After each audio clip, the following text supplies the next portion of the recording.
Hi! Welcome to Ammu talks. వేడి వేడి crispy corn ఎలా చేయాలో చూసేద్దాం. ముందు బాయిల్ చేసుకున్న కార్న్‌లో కొంచెం కార్న్ ఫ్లోర్, మైదా పిండి వేసి మంచిగా కోట్ చేయాలి.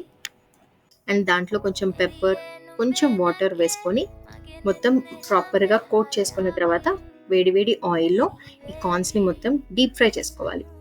అలా ఫ్రై చేసుకున్న వాటిని తీసి పక్కన పెట్టుకొని, ఇంకొక పాన్ తీసుకొని అందులో కొంచెం ఆయిల్, గార్లిక్, ఆనియన్, చిల్లీస్ వేసుకొని గోల్డెన్ బ్రౌన్ వచ్చేంత వరకు ఫ్రై చేసుకోవాలి. దాని తర్వాత కొంచెం సాల్ట్, కారం టేస్ట్‌కి తగినంత వరకు మీరు చూసుకొని వేసుకోండి. అండ్ మనం ఫ్రై చేసి పెట్టుకున్న కార్న్ ఉన్నాయి కదా! అవి యాడ్ చేసేసుకోవాలి. పైనుంచి కొంచెం గార్నిష్ స్ప్రింగ్ ఆనియన్స్ వేస్తే చూడ్డానికి యమ్మీగా, తినడానికి క్రిస్పీగా చాలా బావుంటాయి. అండ్ ఈ చల్లని వెదర్‌కి వేడి వేడిగా క్రిస్పీ కార్న్ తింటే ఇంకా టేస్ట్ వేరే లెవెల్ ఉంటుంది. డెఫినిట్‌గా ట్రై చేసి ఎలా ఉందో కామెంట్‌లో నాకు చెప్పండి. థాంక్